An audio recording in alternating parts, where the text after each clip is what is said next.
हरे कृष्णा। पुराणों में वर्णित है कि जब आषाढ़ मास के शुक्ल पक्ष की एकादशी तिथि आती है तब संपूर्ण सृष्टि के पालन करता भगवान विष्णु योग निद्रा में प्रवेश करते हैं। यही तिथि देवशयनी एकादशी कहलाती है। इस एकादशी को हरिशयनी एकादशी और पद्मनाभ एकादशी भी कहा जाता है। पद्म पुराण, विष्णु पुराण और स्कंद पुराण में यह वर्णन मिलता है कि षष्ठी मासे शुक्ल पक्षे एकादश्यम हरि प्रबोधनम चतुर्मास्यम प्रवृत्त्यम स्यात्। इस श्लोक का अर्थ है कि आषाढ़ शुक्ल एकादशी को भगवान विष्णु क्षीर सागर में शेषनाग की सैया पर योग निद्रा में प्रवेश करते हैं। यही दिन चातुर्मास के प्रारंभ का सूचक है, अर्थात अगले 4 महीनों तक भगवान श्री हरि योग निद्रा में रहते हैं।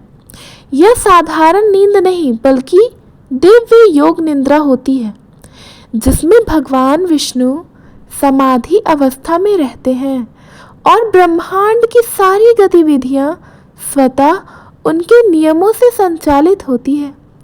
चातुर्मास के 4 महीनों में आषाढ़ शुक्ल एकादशी से कार्तिक शुक्ल एकादशी तक को तप, व्रत, भक्ति और त्याग के लिए सबसे पावन समय माना गया है।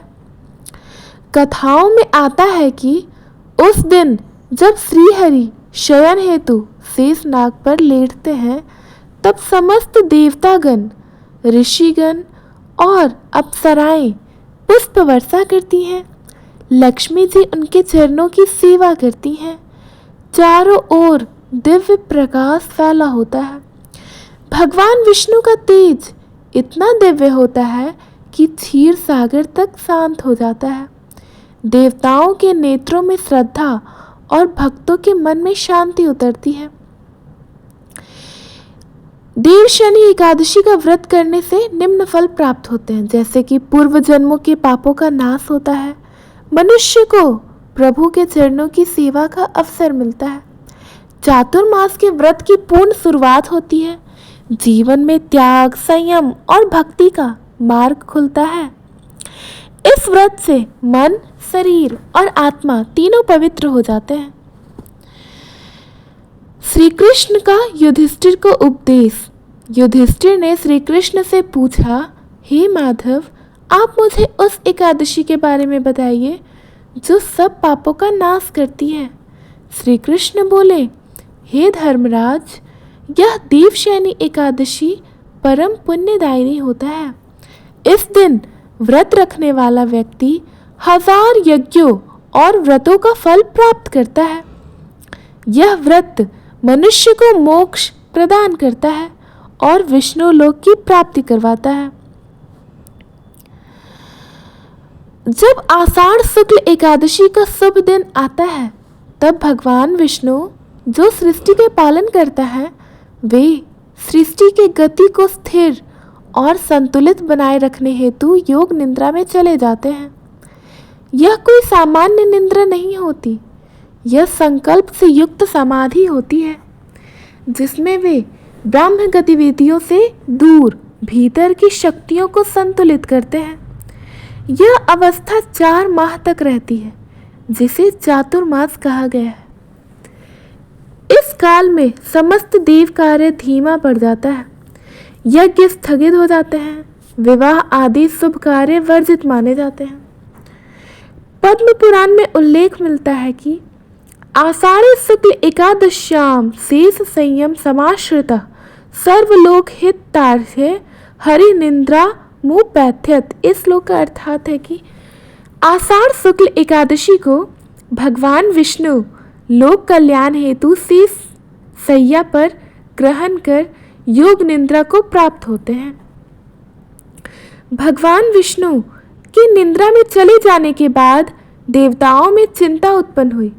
इंद्र, अग्नि, वरुण, यम और कुबेर सभी ने ब्रह्मा जी के समक्ष अपनी शंका रखी।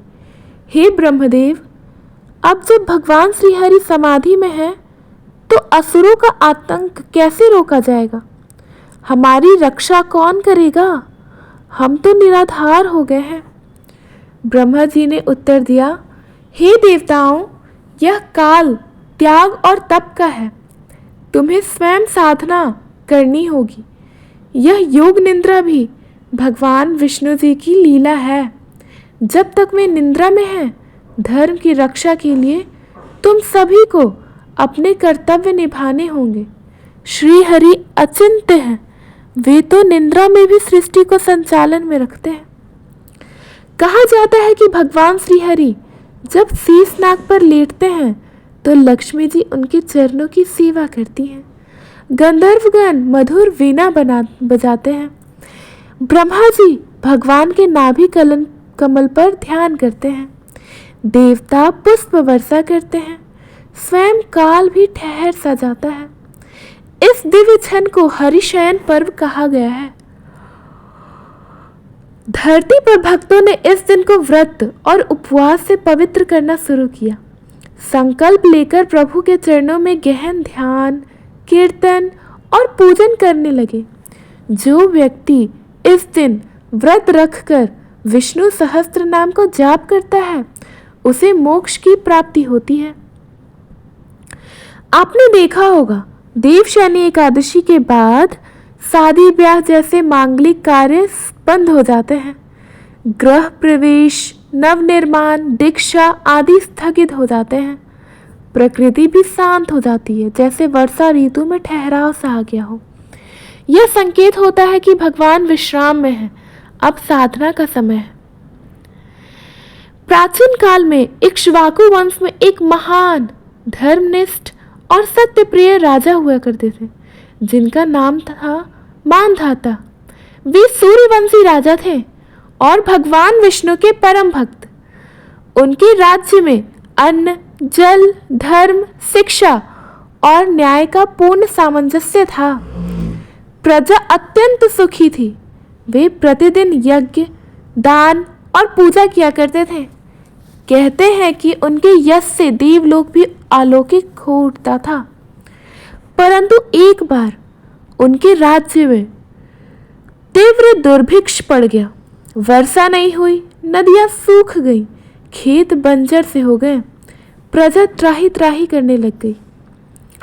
राजा ने अनेकों यज्ञ करवाए, ब्राह्मणों को दान दिया, परंतु प्रकृति शांत नहीं हुई। मानधाता सोच में पड़ गए, मैंने कभी अधर्म नहीं किया, फिर यह कष्ट क्यों है? राजा ने संकट का समाधान खोजने हेतु महर्षि अंगिरा के पास गए।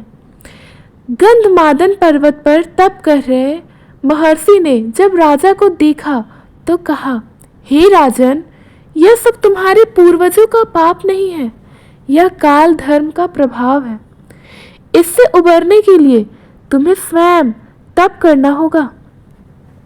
राजा बोले, हे ऋषिवर, ऐसा कौन सा तप है जो मुझे और मेरी प्रजा को इस संकट से मुक्त कर सके? महर्षि बोले, आषाढ़ शुक्ल पक्ष की एकादशी, जिसे हरिशयनी एकादशी भी कहा जाता है, अत्यंत पुण्यदायिनी होता है। इस दिन उपवास, श्री हरि का पूजन, नारायण मंत्र का जप और रात्रि जागरण करने वाला व्यक्ति सभी संकटों से मुक्त होता है। तुम यह व्रत करो और अपनी प्रजा से भी करवाओ।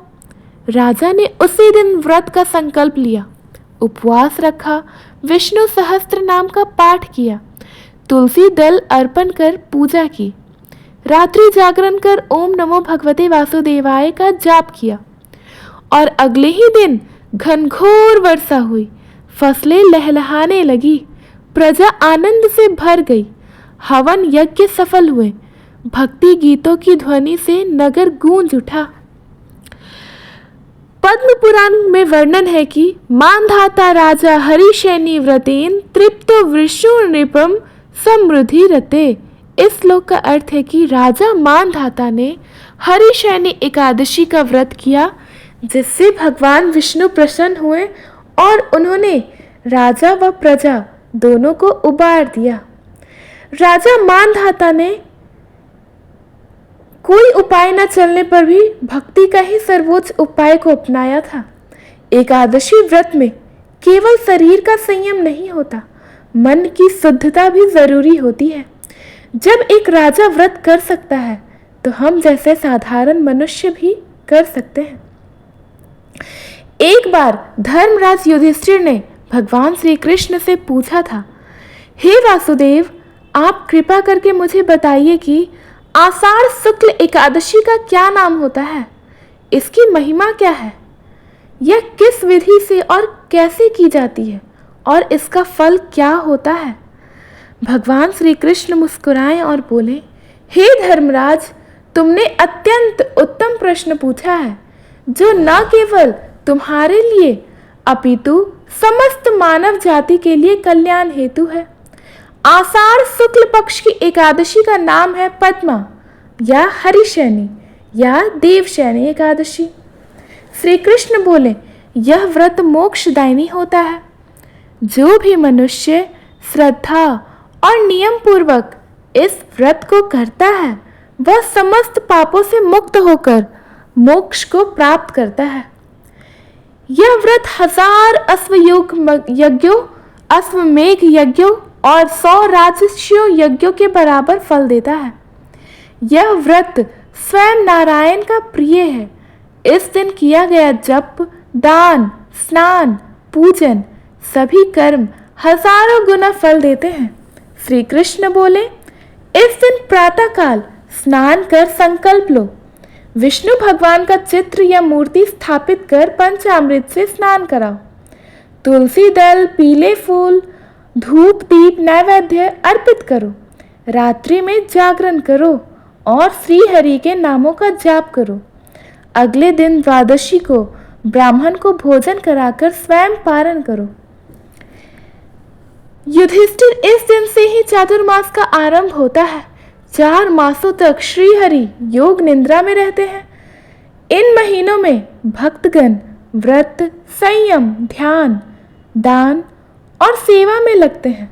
इस काल में भगवान सोते नहीं अपितु अपने भीतर सृष्टि को धारित करते हैं। देवशैनी एकादशी से कार्तिक शुक्ल एकादशी यानी कि हरि प्रबोधनी तक श्री हरि विश्राम करते हैं। इस काल में जो व्रत, जप और नियमों का पालन करता है वह इस लोक और परलोक दोनों में सुखी होता है। युधिष्ठिर की प्रसन्नता थी। युधिष्ठिर ने भगवान को साष्टांग प्रणाम किया और बोले, हे जनार्दन, आपकी वाणी ने मेरे हृदय को शांत कर दिया। मैं संकल्प लेता हूँ कि इस व्रत को करूँगा और समस्त प्रजा को भी इसका महत्व बताऊंगा। यह संवाद केवल धर्म का उपदेश नहीं, भक्ति का आवाहन है। युधिष्ठिर जैसे धर्मराज ने भी भगवान के से ज्ञान प्राप्त किया था तो हम भी सीख ले लेते हैं।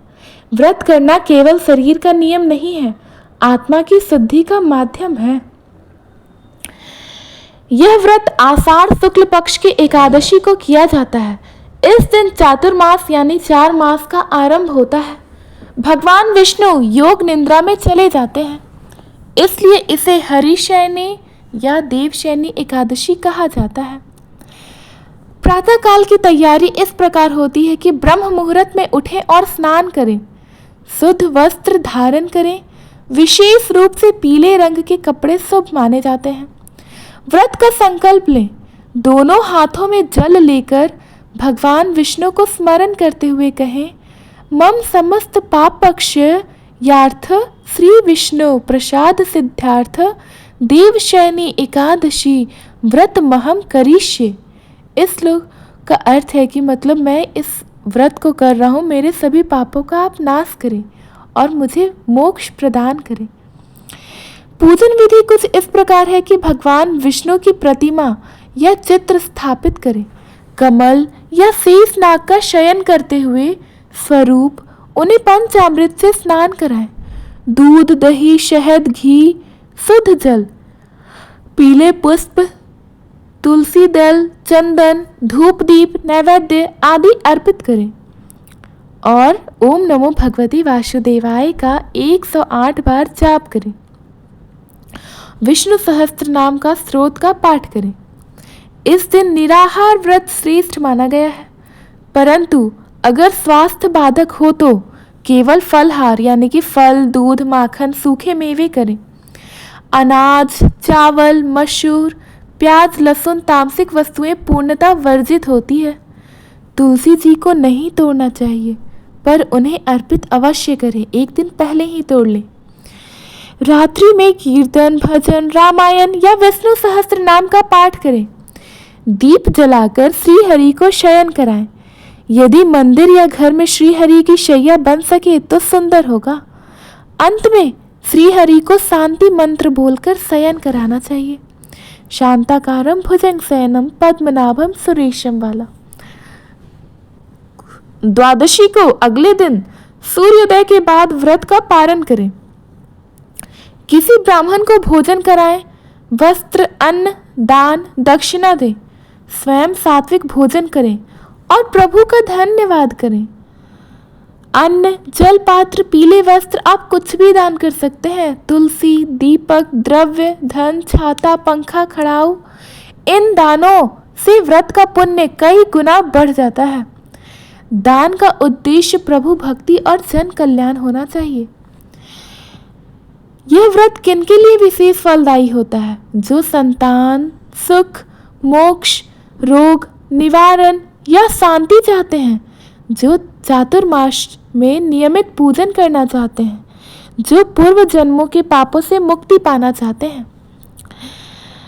जो व्यक्ति देवशयनी एकादशी के दिन उपवास करता है, प्रभु श्री हरि की पूजा करता है, रात्रि में जागरण करता है और द्वादशी को नियम पूर्वक पारण करता है, वह निश्चित रूप से मोक्ष और विष्णु लोक को प्राप्त करता है, ऐसा पद्म पुराण में लिखा है।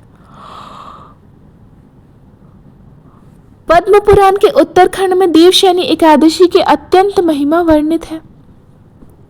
आषाढ़ शुक्ल पक्षे य करोति व्रतमुत्तमं स यति विष्णु लोकम च ब्रह्म हत्या न बाध्यते। इस श्लोक का अर्थ है कि जो भक्त आषाढ़ शुक्ल एकादशी का व्रत श्रद्धा और विधि पूर्वक करता है, वह भगवान विष्णु के परम धाम को प्राप्त करता है। यह व्रत ब्रह्म हत्या जैसे महापापों से भी रक्षा कराता है। पुराणों में वर्णन आता है कि काशी नगरी में एक वृद्धा स्त्री थी जो विधवा थी, निर्धन थी और बहुत बीमार रहती थी, परंतु उसने जीवन भर श्री हरि की भक्ति नहीं छोड़ी। वह हर एकादशी पर व्रत करती थी। एक बार उसने देवशयनी एकादशी का व्रत रखा। उसी रात स्वप्न में भगवान विष्णु स्वयं प्रकट हुए और बोले, हे माता, तुमने सच्चे हृदय से मुझे स्मरण किया है, अब मैं तुम्हें अपने लोक ले जाने के लिए आया हूँ। वह स्त्री उसी रात दिव्य ज्योति में लीन हो गई और विष्णु धाम प्राप्त कर गई। विष्णु पुराण के अनुसार यह व्रत केवल एक साधारण व्रत नहीं, बल्कि चातुर्मास के 4 पवित्र स्तंभों में से एक होता है। विष्णु जी स्वयं नारद जी से कहते हैं, नारद, आषाढ़ शुक्ल एकादशी को मैं योग निद्रा में प्रवेश करता हूँ। इस दिन जो मेरी पूजा करता है वह स्वर्ग नहीं, मोक्ष को प्राप्त करता है। यह भी कहा गया है कि 4 महीने में जो मनुष्य सादा भोजन करे, जप करे, सेवा करे, वह जन्म मरण से छुटकारा प्राप्त कर मेरा सामंजस्य प्राप्त करता है। राजा दिलीप की कथा आती है। वे बड़े दानी, धर्मात्मा और प्रतापी राजा थे, परंतु संतानहीन। उन्होंने महर्षि वशिष्ठ से उपाय पूछा। वशिष्ठ ने कहा, हे राजन, देवशयनी एकादशी का व्रत करो। इस व्रत की महिमा से संतान की प्राप्ति होगी। राजा और रानी दोनों ने इस व्रत को अत्यंत श्रद्धा से किया। कुछ समय के बाद उन्हें भागीरथ जैसे तेजस्वी पुत्र की प्राप्ति हुई। व्रत की 4 विशेष गुण बातें हैं। भगवान की निद्रा हमारे भीतर जागृति लाती है। प्रभु जब योग निद्रा में जाते हैं तब हमसे अपेक्षा करते हैं कि हम जागें। चातुर्मास तपस्या का काल है। संयम, ब्रह्मचर्य, सेवा, मौन, जप, यही इस व्रत की आत्मा है। व्रत केवल शरीर का नहीं, मन का भी होता है। बाहरी उपवास से ज्यादा जरूरी है अहंकार, द्वेष, आलस्य का त्याग करना। देवशयनी व्रत आत्मा को विष्णु धाम से जोड़ने का सेतु है। यह व्रत द्वार खोलता है उस चेतना का जहाँ श्रीहरि सदा जागृत होते हैं। हरिशयनी व्रत न केवल देवों का पर्व है, यह मानव आत्मा की पुकार है। श्रीहरि, जब आप विश्राम कर रहे हैं तब हम आपकी सेवा में जागेंगे। चातुर्मास का अर्थ होता है 4 मासों की साधना यात्रा, जो प्रारंभ होती है आषाढ़ शुक्ल एकादशी यानी कि देवशयनी एकादशी से और समाप्त होती है कार्तिक शुक्ल एकादशी यानी कि प्रबोधिनी एकादशी पर। यह अवधि भगवान विष्णु की योग निद्रा की होती है और इस दौरान भक्तगण अधिदैविक शक्तियों की कृपा प्राप्त करने हेतु साधना, सेवा और संयम में लीन रहते हैं। पुराणों के अनुसार श्री हरि विष्णु 4 मास तक शेषनाग की सैया पर योग निद्रा में रहते हैं और इस दौरान सृष्टि का संचालन प्राकृतिक नियमों और धर्म के संतुलन पर आधारित होता है। इस समय देवता, ऋषिगण और ब्रह्मा जी भी तपस्या करते हैं ताकि सृष्टि में स्थिरता बनी रहे। जो व्यक्ति चातुर्मास के निम्न नियमों का पालन करता है उसे हजारों वर्ष का पुण्य प्राप्त होता है। तामसिक भोजन, प्याज, लहसुन, मांसाहार, मदिरा वर्जित होता है। केवल सात्विक भोजन, फल, मूंग, चावल, दूध, घी, साबूदाना, तुलसी युक्त जल, अनाज विशेष एकादशियों पर ना खाएं। वाणी संयम भी होता है, जैसे कि झूठ, कटुवाणी, चुगली, अपशब्द पूर्ण त्याग है। मौन व्रत का अभ्यास श्रेष्ठ माना गया है। निंद्रा संयम भी है, जैसे कि आवश्यकता से अधिक नहीं सोना चाहिए। रात्रि में जागरण, भजन, श्रीहरि नाम जप में ऊर्जा बढ़ती है। धर्म ग्रंथों का पाठ जैसे गीता, विष्णु सहस्त्रनाम, रामायण, सत्संग, कथा श्रवण और श्री कृष्ण लीलाओं का चिंतन करें। अन्नदान, जल सेवा, गौ सेवा, तुलसी सेवा, गरीबों, रोगियों और वृद्धों की सेवा विशेष फलदायी होता है। ब्रह्मवैवर्त पुराण में लिखा है कि चातुर्मास से यह नियमम यह तपम करोति स विष्णु धाम सामुंजस्य लभते निश्चितम, अर्थात चातुर्मास में जो नियम पूर्वक तप करता है वह निश्चित रूप से विष्णु धाम प्राप्त करता है। चातुर्मास में किए जाने वाले 4 महाव्रत हैं। देवशयनी एकादशी आषाढ़ शुक्ल में आरंभ होती है। श्री कृष्ण जन्माष्टमी भाद्रपद में, जो श्री कृष्ण की भक्ति होती है। पितृपक्ष और श्राद्ध का, जो आश्विन में होती है पितरों को संतोष देने के लिए। और प्रबोधिनी एकादशी कार्तिक शुक्ल में होती है। श्री हरि का जागरण का समय, उस समय भगवान जागते हैं कार्तिक में। देव सोते हैं, मानव जागता है, यही चातुर्मास का भाव है। यह समय है अहंकार को त्यागने, मन को साधने और ईश्वर से जुड़ने का। जितना ध्यान इस काल में किया जाता है उसका फल 100 गुना होता है। जब श्री हरि विश्राम करते हैं तब भक्तों का यह कर्तव्य है कि वे संसार के कल्याण हेतु सेवा, साधना, सच्चाई की राह पर चले। यही चातुर्मास की आत्मा है। पुराणों में वर्णन आता है कि एक भीलनी स्त्री, वनवासी महिला थी जो जंगल में लकड़ियां काटती थी। उसे न तो शास्त्र ज्ञात थे न कोई पूजन विधि, परंतु वह भगवान विष्णु के प्रति बहुत सच्चे मन से भक्ति करती थी। एक बार देवशयनी एकादशी का दिन आया। भूखी प्यासी उस स्त्री ने केवल प्रभु का नाम लेते हुए फलाहार किया और तुलसी का दीप जलाया। रात्रि में प्रभु विष्णु ने उसके स्वप्न में आकर कहा, हे भिलने, तेरे प्रेम में इतनी शक्ति है कि मेरी योग निद्रा का संकल्प भी टूट गया। मैं तुझ पर प्रसन्न हूँ, जो तू मांगे मैं तुझे दूंगा। भिलनी ने कुछ नहीं मांगा, सिर्फ प्रभु के दर्शन की विनती की और वह दर्शन उसे उसी रात दिव्य रूप में प्राप्त हुआ था। गुजरात में भी एक गांव था जहां एक बालक था नारायण नाम का। रोज मंदिर जाता था, पर उसका परिवार भोग विलास में डूबा रहता था।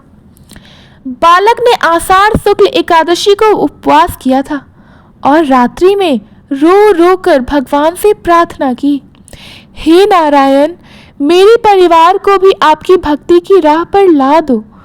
उस रात उसके पिता को स्वप्न आया। उन्होंने देखा कि एक राक्षस उन्हें खींच रहा था। तभी नारायण भगवान प्रकट हुए और बोले, तेरे पुत्र के व्रत ने तुझे बचा लिया, अब तो सुधर जा। सुबह से उनका पूरा परिवार बदल चुका था। नियम, भक्ति, व्रत और सेवा में लगा था। काशी में एक सिद्ध साधु तपस्या कर रहे थे। एक दिन राजा स्वयं उनके पास आए और बोले, हे महात्मा, आप इतने वर्षों से तप कर रहे हैं, पर फल क्या मिला? साधु मुस्कुराए और बोले, मुझे भगवान ने स्वयं देवशयनी एकादशी की रात्रि में दर्शन दिए हैं। मैंने कहा, प्रभु आप तो सोते हैं, इस दिन फिर कैसे आ गए? भगवान ने कहा, जो मेरा नाम प्रेम से ले वह मेरी निंद्रा को भी जगा देता है।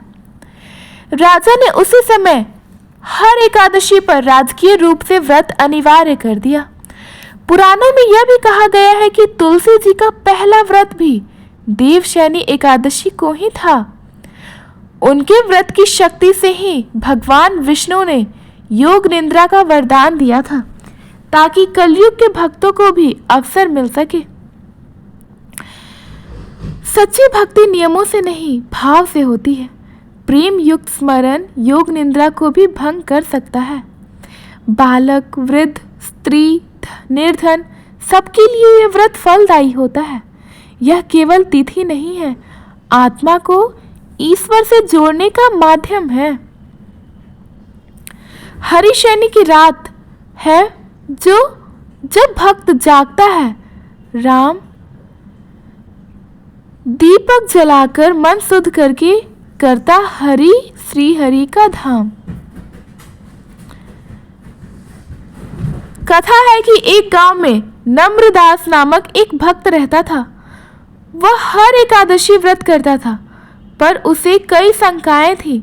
एक दिन वह गांव के मंदिर में रोता हुआ बोला, हे प्रभु, मुझे व्रत की विधि समझ में नहीं आती।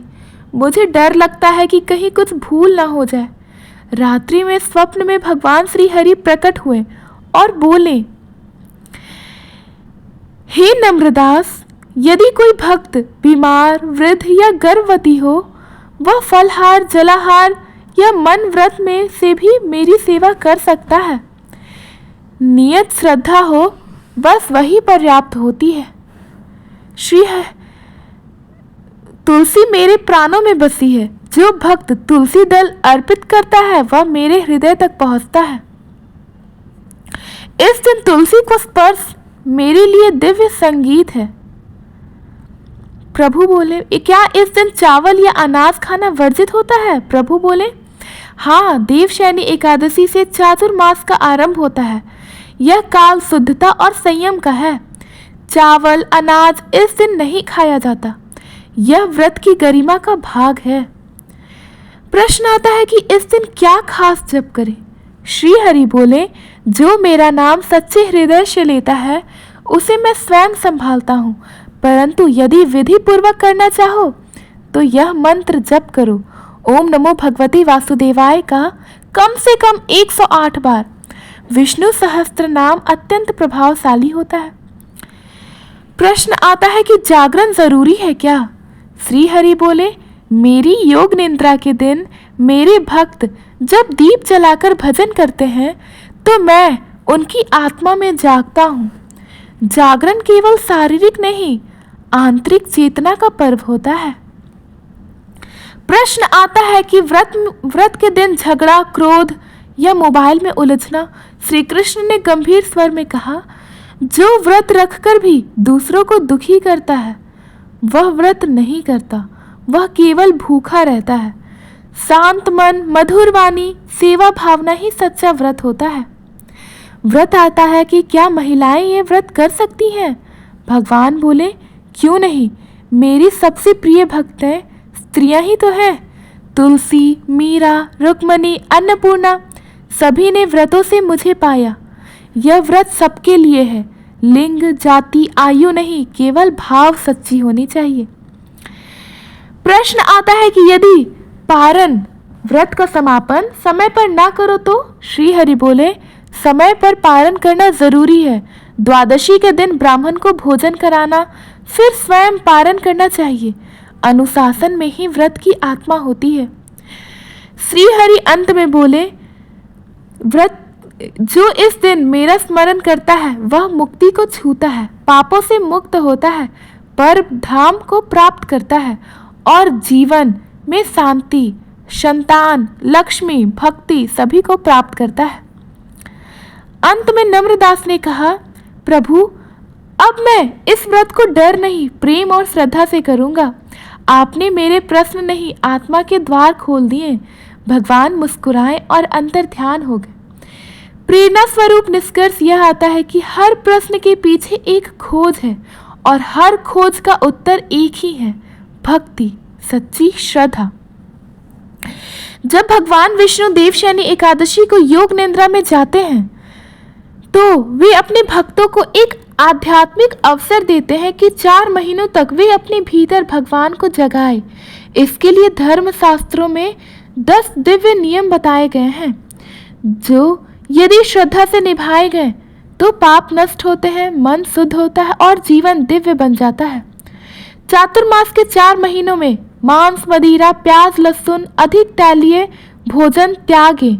जितना संभव हो सात्विक, हल्का, तुलसी युक्त भोजन करें। लाभ यह है कि शरीर शुद्ध, मन शांत, साधना गहन होती है। एक मंत्र को पकड़ लें, उसे ही जपते रहें, जैसे ओम नमो भगवते वासुदेवाय नमः या ओम विष्णवे नमः या श्री राम जय राम जय राम जय राम, कुछ भी एक मंत्र को जपते रहें। लाभ यह है कि मन एकाग्र होता है, आत्मा प्रभु से जुड़ती है। बहुत अधिक सोने से बचें। योग निद्रा में है प्रभु, अब आपकी बारी है जागने का। जल्दी उठे, ब्रह्म मुहूर्त में ध्यान, भजन और जप में समय बिताएं। लाभ यह है कि प्रकृति से जुड़ाव और आत्मिक तेज प्राप्त होता है। तुलसी पूजन करें प्रतिदिन। तुलसी माता को जल दें, दीपक जलाएं, तुलसी के समक्ष विष्णु सहस्त्र नाम या हरि नाम का पाठ करें। लाभ यह है कि सद्गति, संतान सुख, लक्ष्मी कृपा प्राप्त होती है। प्रतिदिन एक समय मौन व्रत लें। 15 मिनट से लेकर 1 घंटे तक मौन रहें। इस समय केवल ईश्वर चिंतन करें। लाभ यह है कि वाणी शुद्ध, कर्म शुद्ध और आत्मबल बढ़ता है। प्रतिदिन धर्म ग्रंथ का पाठ करें, जैसे कि श्री रामचरितमानस या श्रीमद् भागवत गीता। ये भागवत गीता, विष्णु सहस्त्र नाम। लाभ यह होता है कि ध्यान, श्रद्धा और विवेक में वृद्धि होती है।